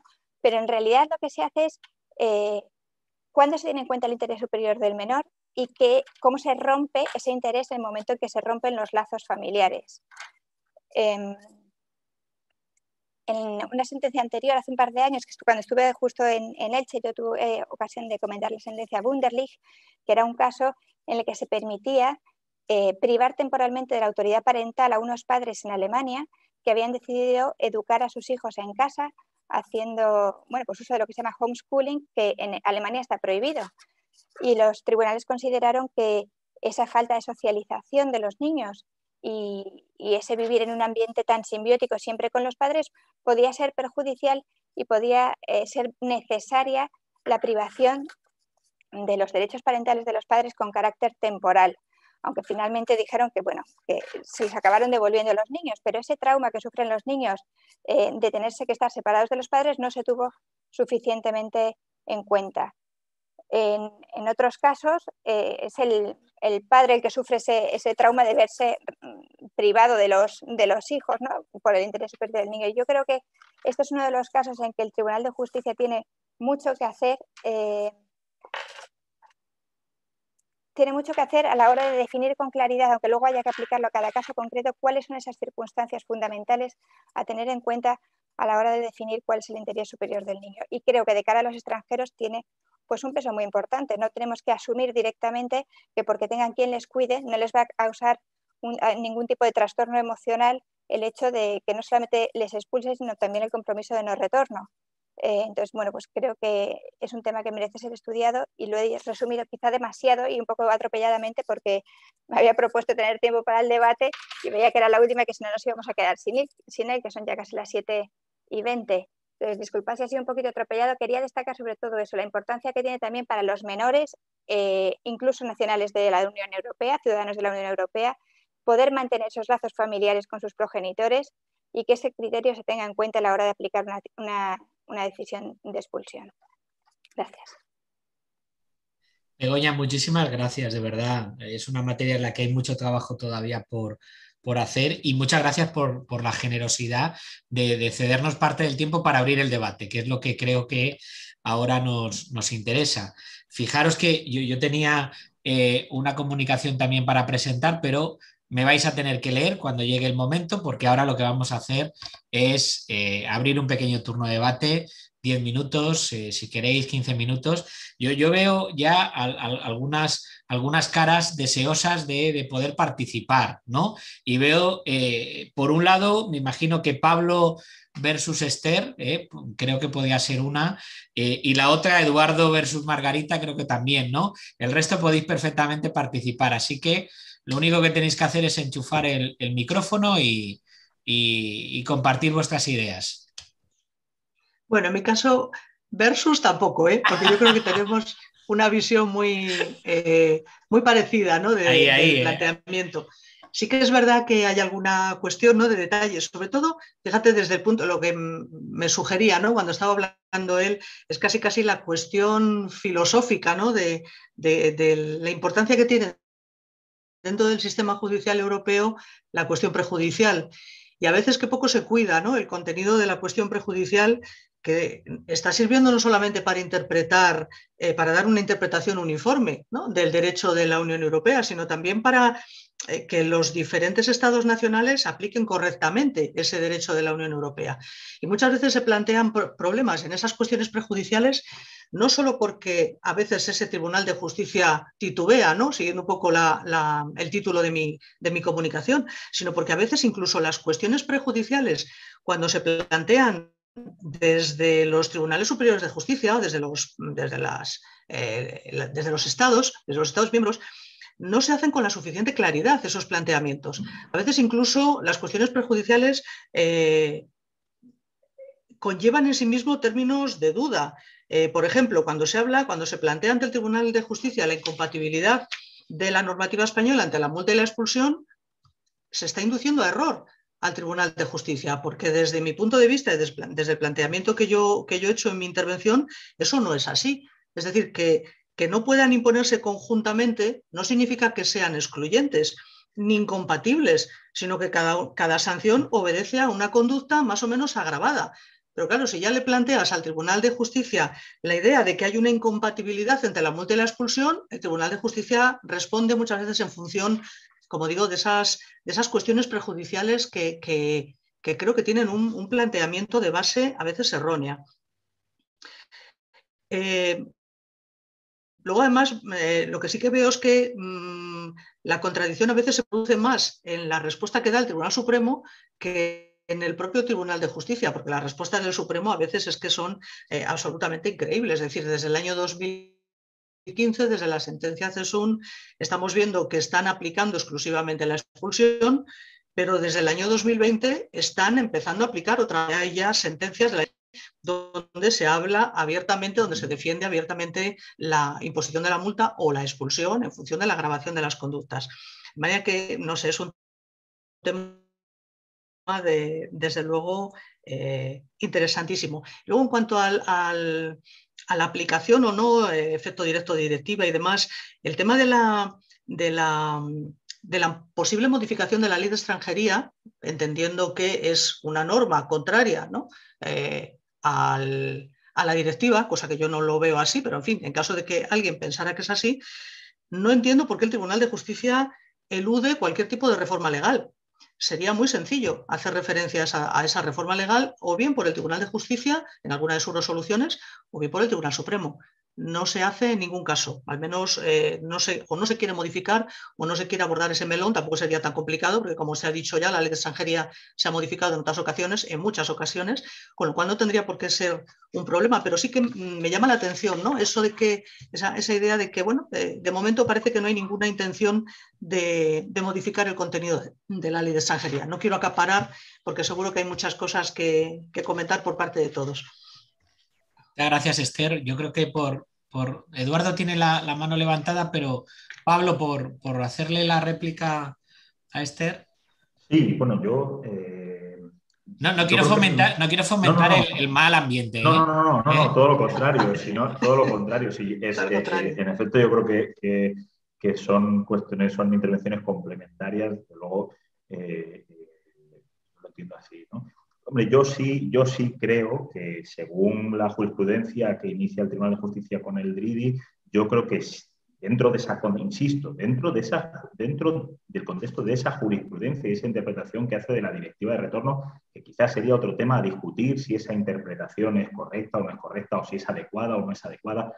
Yo creo que en el contexto de esa jurisprudencia, el régimen español sí entra dentro de una colisión, dentro de un supuesto de colisión con la directiva de retorno. Insisto, dentro de esa mentalidad del Tribunal de Justicia de que la directiva de retorno lo que pretende es garantizar que en unidad de acto, en unidad de procedimiento administrativo o judicial, se decida sobre la expulsión o la regularización del extranjero, ¿no? Es decir, no se pueden dejar, una vez concluido el procedimiento administrativo o judicial, el extranjero no puede quedar en el Estado en situación irregular sin estar sometido a un procedimiento de expulsión. Y eso es lo que ocurre cuando en España un extranjero se dicta, en efecto, una orden de expulsión que termina con la imposición de una multa, pero esa orden de expulsión no es título ejecutivo. Lo será si permanece en situación irregular en el Estado. Claro. Y es sometido a un segundo procedimiento de expulsión. Exacto. Pero claro... Que no es incompatible. Yo creo que sí lo es, porque el extranjero... Vamos a ver, una vez que el extranjero entra en contacto con las autoridades judiciales, policiales o administrativas del Estado, lo que exige la directiva de retorno es su expulsión o su regularización. Eso es lo que ha venido, esa jurisprudencia anormal. Entonces, desde el momento en el que el procedimiento administrativo regulado en España por la expulsión de extranjero permite que concluya con la imposición de una multa y que ese extranjero continúe, aunque tiene una orden de expulsión, viviendo en el Estado y las autoridades españolas no estén obligadas a hacer los esfuerzos necesarios para conducirlo a frontera y expulsarlo, yo creo que sí es coherente decir que es contrario a la directiva de retorno. Pero bueno, esa es una discusión que podríamos tener, ¿no? Sí, yo sí que estoy de acuerdo, yo sí que estoy muy de acuerdo con esa... es decir, aquí se nos ha llenado la boca de diálogo judicial, ¿no? Se nos ha llenado la boca de diálogo judicial, que yo creo que es un mito, ¿no? Y posiblemente yo creo que ya va siendo hora de deconstruir ese mito, ¿no? Porque no existe tal diálogo judicial, es decir, aquí... y yo creo que una muestra es este caso, ¿no? Este caso. Y yo creo que aquí hay un problema, y es que los actores de ese supuesto diálogo miran por intereses y por agendas propias, tanto los tribunales superiores de justicia, que plantean cuestiones prejudiciales al Tribunal de Justicia, entre otras cosas, para saltarse la jurisprudencia de los tribunales jerárquicamente superiores, como de la abogacía del Estado, que no hace su trabajo de pedagogía cuando comparece ante el Tribunal de Justicia, completando o reforzando la información que facilita el tribunal remitente, ¿no? El Tribunal Nacional, el Tribunal Español remitente, ¿no? O sea, yo creo que aquí hay una falla múltiple por todos los actores implicados. Luego, el Tribunal de Justicia, una falta de respeto, yo creo que una falta de respeto, una verdadera falta de respeto, dictando sentencias tan importantes como Saixoune, sin conclusiones del abogado general, sin conclusiones del abogado general. Pero bueno. No, desde luego sí que hay muchísimas cosas curiosas. Por ejemplo, citas la sentencia esta, el Dridi, ¿no? El Dridi se contradice absolutamente con otra sentencia del Tribunal de Justicia de la Unión Europea de unos meses después. El Dridi es de abril de 2011, recoge la incompatibilidad de la legislación italiana con la directiva en materia de imponer penas privativas de libertad a los extranjeros irregulares, y desde abril a diciembre cambia totalmente la perspectiva, y entonces para la legislación francesa dice no, la legislación francesa es perfectamente compatible con la directiva, con la imposición de una pena privativa de libertad de 1 año y de multa a los extranjeros en situación irregular. Por eso te quiero decir que muchas veces, el tratamiento errático de una misma cuestión, con 6 meses o con 8 meses de diferencia, llama mucho la atención.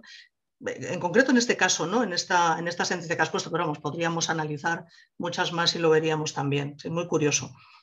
Pero bueno, no polaricemos, ¿verdad? Que seguro que nuestros compañeros quieren comentar cosas. Muchas gracias a los dos, interesantísimo. Muy interesante, sí. Eduardo, por favor. Sí.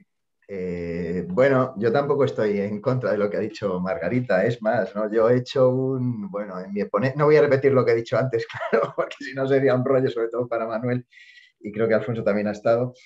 Yo he hecho un análisis más de brocha gorda y Margarita ha hecho un análisis pues muy detallado, y vamos, yo te lo agradezco porque, bueno, mira, lo que yo quería comentar o lo que más me ha llamado la atención a mí de esta sentencia, es la idea esta de la conducta propia, ¿no? De los inmigrantes. No sé si lo ves igual que yo, Margarita, pero a mí me parece que esto es fundamental, ¿no? Fundamental como, digamos, para justificar la decisión del Tribunal Europeo de Derechos Humanos. Probablemente sea por las anteojeras que ya llevaba yo, ¿no? La cosa, lo que estaba viendo. Y lo que he comentado son 2 cosas, ¿no? Básicamente en mi ponencia. En primer lugar, creo que esta idea rompe con la concepción de que los derechos fundamentales son inherentes a la dignidad de las personas, ¿no? Por decirlo con otras palabras, ¿quién más necesita los derechos que las personas que están actuando ilegalmente? Las que están actuando legalmente, en principio, pues va de suyo, ¿no? Y aquí, claro, como ya sabes, yo he estudiado el derecho penal del enemigo y el derecho administrativo del enemigo, y veo un paralelismo claro, ¿no? Que en esta concepción sinalagmática de los derechos que mantiene Jacobs, y la idea de que los derechos son para los que se lo merecen, ¿no? Para aquellas personas que con su comportamiento pues demuestran que son merecedoras de ellos. Y la segunda idea es que creo que aquí también en esta sentencia el Tribunal Europeo de Derechos Humanos lleva a cabo un ejemplo palmario de activismo judicial, en el que está interpretando a la baja los derechos y las garantías del Convenio Europeo de Derechos Humanos. Y comparto lo que tú has señalado, que la jurisprudencia anterior en relación con esto de la conducta propia no había llegado al extremo, ¿no? Aquí hay un salto cualitativo que va contra el tenor literal del convenio, en mi opinión, y contra una interpretación sistemática, y es eso, ¿no? Que rebaja los derechos, ¿no? En relación con los inmigrantes irregulares y solo con ellos, ¿no? Entonces, bueno, pues comparto totalmente lo que has dicho, Margarita. Margarita, Sí, bueno, adelante.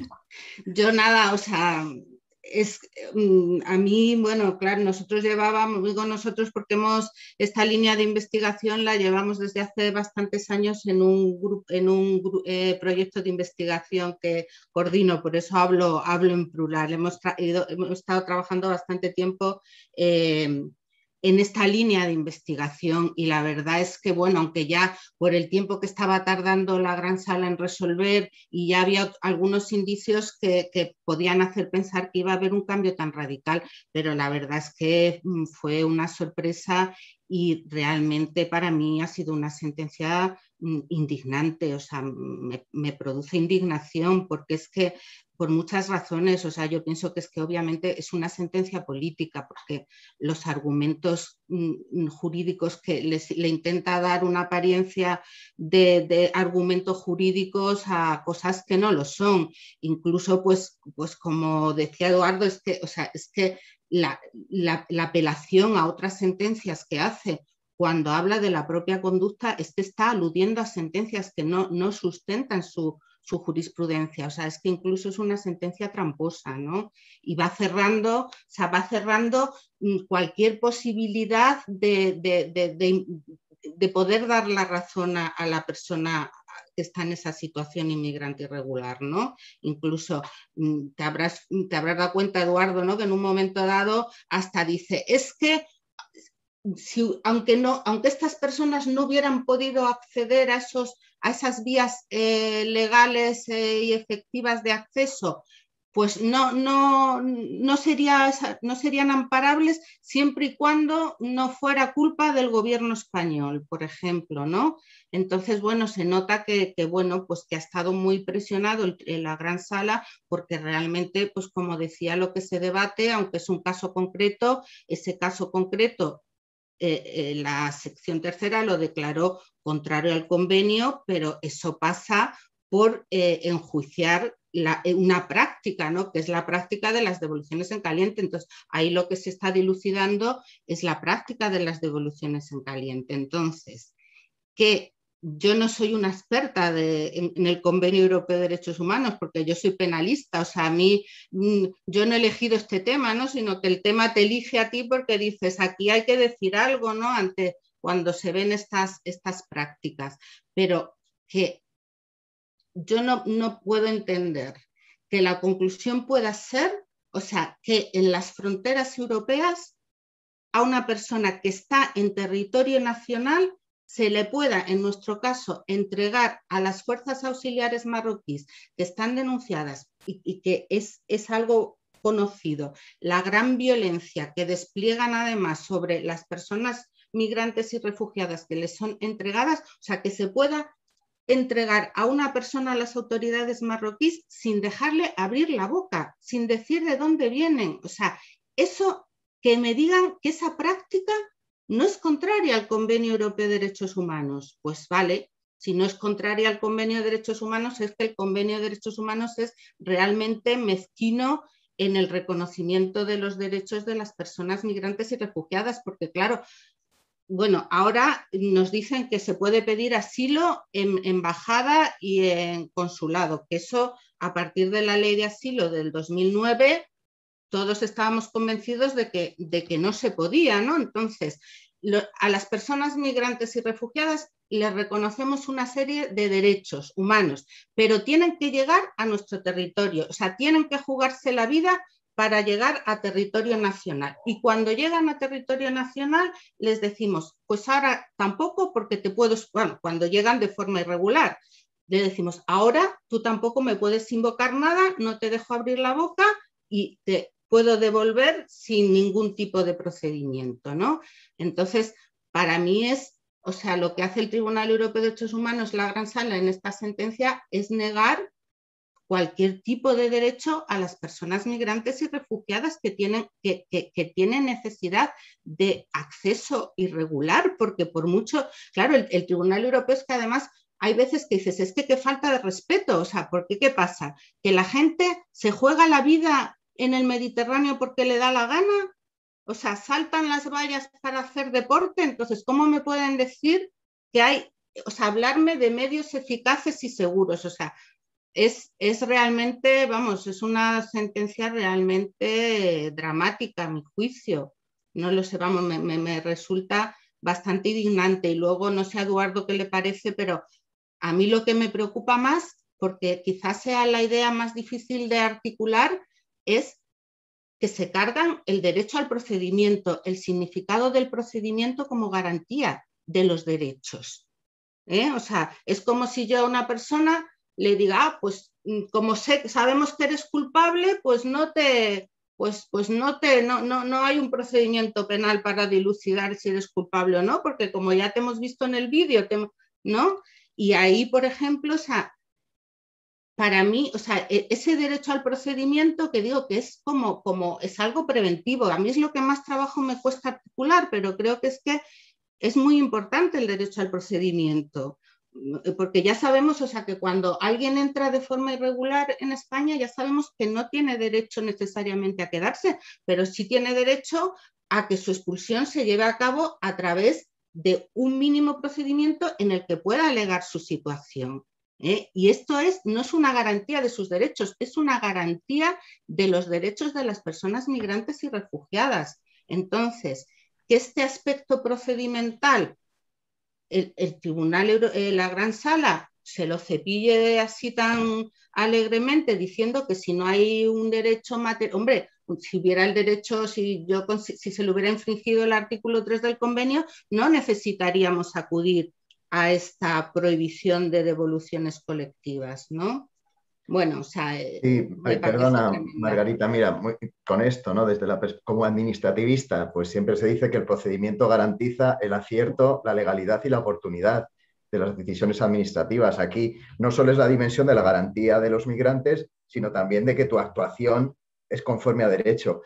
Y claro, esto también resulta problemática con la sentencia del Tribunal Constitucional, ¿no? Porque el Tribunal Constitucional ha dicho que no hay derecho a un procedimiento, a acabar con un procedimiento, pero claro, podía haber dicho que hay derecho a un mínimo de actividad procedimental, porque lo que no puede ser es solo coacción. Esto es coacción al margen del procedimiento. Entonces, bueno, el Tribunal Constitucional también ha dicho que las expulsiones en caliente se someten a las garantías del derecho interno, pero no ha especificado negro sobre blanco que en las 200 páginas que ha puesto no le hubiera costado nada un parrafito, decir, pues tendrán que identificarlos, tendrán que llevarlos a policía y tendrán que tal. O sea que vamos, totalmente de acuerdo contigo, y esta sentencia lo que hace es legitimar esta actividad, ¿no? La sentencia del Tribunal Europeo de Derechos Humanos, lo cual es preocupante. Y luego la sentencia del Tribunal Constitucional es que ya, o sea, en lo que a las devoluciones en caliente se refiere, bueno, a la disposición adicional 10ª, ¿no? Porque enjuicia la disposición adicional 10ª de la Ley de Extranjería, que es la que pretende dar cobertura a las devoluciones en caliente mediante una figura nueva que es el rechazo en frontera. Pero es que ya la sentencia del Tribunal Constitucional en este tema es que es muy mala. Es que es malísima, es que dice una cosa y dice la contraria. O sea, porque de pronto te dice que, ¿cómo le llama? Que es un restablecimiento de la legalidad, o sea, como que es una vía de hecho justificada y que no hay, y en los fundamentos jurídicos te dice, y no es necesario procedimiento. Y luego en el fallo te dice que se condiciona la constitucionalidad de la disposición adicional 10ª a que pueda haber control judicial y no sea que otra, y a que se puedan respetar los derechos humanos suscritos por España, tal. Pero dices, vamos a ver, si no hay procedimiento, no puede haber control judicial. O sea, es lo que tú dices, o sea, es que en las devoluciones en caliente, o sea, más allá de con qué las ponemos en relación si con el Convenio Europeo de Derechos Humanos, si con la Constitución española, porque claro, o sea, las devoluciones en caliente, por definición, o sea, son contrarias a los pilares del Estado de Derecho, porque es que impiden el control de la Administración. O sea, la Administración tiene que que respetar la legalidad, la interdicción de la arbitrariedad, y un pilar básico del Estado de Derecho es que puedan ser objeto de control la actuación de la Administración, más cuando estamos hablando de las fuerzas y cuerpos de seguridad del Estado. Entonces, ¿cómo me dice usted en los fundamentos jurídicos que no es necesario procedimiento? Y cómo luego en el fallo me dice que los rechazos en fronteras son constitucionales siempre y cuando se garantice el control judicial, por ejemplo. Y luego es que dicen unas cosas que dices, pero bueno, ¿esta gente en qué mundo vive? O vamos, yo ya es que no creo, o sea, yo creo que saben perfectamente, ¿no? Pero de pronto el Tribunal Constitucional te dice, tendrán especial cuidado con las mujeres embarazadas, los menores, los manifiestamente menores y los ancianos. Y dices, bueno, pues a lo mejor los ancianos vienen y las embarazadas vienen en pateras, pero en las vallas yo nunca he visto estos perfiles. O te dice, y tendrán, y la Guardia Civil prestará especial atención a los que sean manifiestamente menores. Y dices, y a los que no sean manifiestamente menores, no. O sea, es como, o sea, la sentencia del Constitucional que dices, vale, o sea, está hablando de la disposición adicional, no enjuicia, pero bueno, se da cobertura, ¿no?, a las devoluciones en caliente. Es muy mala. O sea, yo para empezar es que jurídicamente me parece muy mala, y la sentencia del Tribunal Europeo de la Gran Sala jurídicamente me parece mala y me parece que es realmente una sentencia política y que ha copiado todos los argumentos y todos los datos que le da la representación del Reino de España sin ningún tipo de crítica, sin ningún tipo de análisis.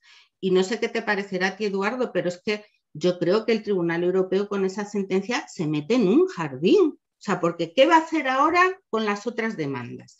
Por ejemplo, una de las demandas que está todavía pendientes es de Ceuta.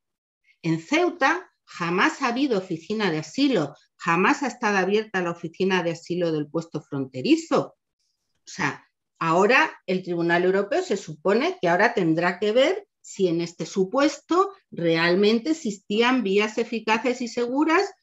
No lo sé, creo que se mete, aunque realmente no le importa, porque en la sentencia dice primero hay que ver si había efectivas y seguras, pero aunque las hubiera, si no las hubiera podido, o sea, va cerrando continuamente, va cerrando todas las posibles puertas. Entonces a lo mejor da igual lo de Ceuta, ¿no?, que en Ceuta no haya habido nunca una oficina de asilo en el puesto fronterizo, porque seguirá diciendo que existe el asilo en embajada y en consulado, o te dirá que ha sido culpa de este señor, ¿no? O sea, realmente es una voluntad de cerrar cualquier resquicio para otorgar el amparo del convenio en estos espacios de fronteras que realmente se están convirtiendo en espacios muy, muy violentos en las fronteras de la Unión Europea, vamos, de los firmantes del convenio. Lamentable, Margarita, como decías tú, lamentable. Begoña, ¿querías hacer alguna puntualización? Que he visto que has dejado un comentario ahí en el chat. ¿Cómo lo pones? Nada, simplemente lo que ya lo has destacado bastante, Margarita, eso de los que son muy notoriamente menores. Bueno, manifiestamente menores, ¿no? También hay alguna sentencia que destaca si tiene que haber alguna diferencia entre los que son menores de 15 o entre 15 y 18, siguen siendo menores de edad, y por tanto el interés superior del menor tiene que seguir aplicándose, ¿no? Es muy difícil, y además pues en esto normalmente es gente muy joven la que tiene capacidad de saltar estas vallas, que claro, tiene 17 o tiene 21, pues no lo sé, pero tampoco creo que sea tan visible, no creo que sea manifiestamente o notoriamente tan evidente, ¿no?, que sean menores. Un niño de 5 años no va a estar trepando una valla. Sin duda. Muy bien, ¿algún comentario más? Y yo solo, o sea, ya no, simplemente una cosa, que bueno, es lo que dice el Tribunal Europeo de Derechos Humanos. El Comité de los Derechos del Niño pues tiene algún dictamen en el que claramente dice que se vulnera, ¿no?, la Convención de los Derechos del Niño, y que en cualquier caso lo que diga la Gran Sala o el Tribunal Europeo es algo de mínimos. O sea, luego está la decisión política, o sea, la decisión del Tribunal Europeo no vincula. O sea, tú puedes decir, a mí, yo como gobierno pues esto me parece que no debería ser y que vulnera lo que la Constitución, o no vulnera nada, sino que yo pretendo ser más respetuoso con los derechos de las personas migrantes y refugiadas en estos espacios frontera, y voy a dar una orden de que no se sigan realizando devoluciones en caliente, pero eso jamás lo hemos visto ni con gobiernos del PP, ni del PSOE, ni de coalición, lamentablemente. Si pueden brevemente... Adelante, Lucas. Uno cuando lee la sentencia tiene la sensación de que, bueno, yo modestamente he estado alguna vez, bueno, soy magistrado suplente de la audiencia, he estado alguna vez en deliberaciones del ámbito civil, meramente, que en la mente de los jueces pesó demasiado que el ambiente del Salto fuese un ambiente tumultuario, descrito por la policía, hasta que quedaron ahí. Y es por eso por lo que Margarita, bueno, yo por lo menos también cuando lo vi, habla de la sentencia política, es decir, esto se puede permitir o no. Y ahí hay dos cosas que dan el salto de lo jurídico a lo político claramente, ¿no? Como la falta de razón material. Bueno, afortunadamente para eso están los tribunales, y para eso, no para que usted lo prejuzgue antes, sin ni siquiera saber si esos chicos están ahí por lo que sea, están siendo perseguidos y traen en la mochila una gran carpeta de persecución política de su país, o de persecución por identidad sexual, o por la que quiera que sea. Usted no sabe nada de eso sobre la identidad material, ¿no? Y Eduardo lo decía muy, muy gráficamente. La propia teoría de los actos propios, para decir que por la teoría de los actos propios uno no tiene derecho al acceso al derecho de asilo. Cuando se aprobó la modificación legislativa de disposición adicional, cuando nosotros aquí hicimos un estudiante bastante potente, hizo un TFG sobre la propia disposición y analizaba hasta 7 tratados internacionales firmados por España puestos, o normativa internacional que debe cumplir España, puesta en duda, ¿no? Por supuesto, Ginebra, por supuesto, las expulsiones colectivas de la propia Carta, el propio Tratado de Marruecos, que exige claramente la identificación, es que está negro sobre blanco, y bueno, en esa línea, igual de decepcionante leer una sentencia del Tribunal Europeo de Derechos Humanos que te dice que hay un artículo que no se aplica si tú no cumples el otro. Como decía Margarita, bueno, esto, ¿a dónde me llevo? Nada, gracias por las reflexiones. Muchas gracias, Lucas. Muy enriquecedor el debate, fantástico el webinar, yo he disfrutado muchísimo, espero que vosotros y vosotras también. Mi agradecimiento absoluto a todos por vuestra participación, por vuestra generosidad, por compartir vuestro trabajo y vuestro esfuerzo, en definitiva por poner un granito de arena y hacer ciencia jurídica, que es lo que hemos hecho durante este ratito, ¿no? Os he enviado a todos por correo electrónico unas fotos que sirven, uno, de recuerdo de vuestra participación en el webinar, y 2, para que justifiquéis, si tenéis que justificar ante alguien, que un viernes por la tarde estabais trabajando, ¿de acuerdo? Nada más, las grabaciones estarán en la página web del Spanish Hub, ya os avisarán por correo electrónico, y nos leeremos todos cuando la publicación esté. Os recuerdo el plazo para la entrega de las comunicaciones por escrito, el 10 de julio, ¿de acuerdo? 10 de julio, hay que entregarlo al correo del Spanish Hub, al que lee Albert, no dejarlo para el último día, que luego se le acumulan todas las comunicaciones y algunas siempre se pierde, así que siempre un poquito antes, nos leeremos ahí, seguiremos disfrutando, y espero que el año que viene pues sigamos haciéndolo como tuvimos ocasión hace algunos años, Begoña, en Elche, que lo pasamos estupendamente aquí, no porque sea mi casa, sino porque yo creo que, la verdad que sí, que el vernos físicamente y el poder compartir siempre es súper interesante. El año que viene la promesa es que se pueda hacer de forma presencial si la pandemia nos respeta, y yo creo que vamos por el buen camino, y que se haga en Sevilla. Así que ojalá nos podamos ver allí y nos podamos dar un abrazo de verdad, y recordemos esta participación en este webinar de este año 2021. Muchas gracias a todos y a todas, a vuestra disposición siempre a través del correo y del teléfono, y nada más, cuidaos mucho.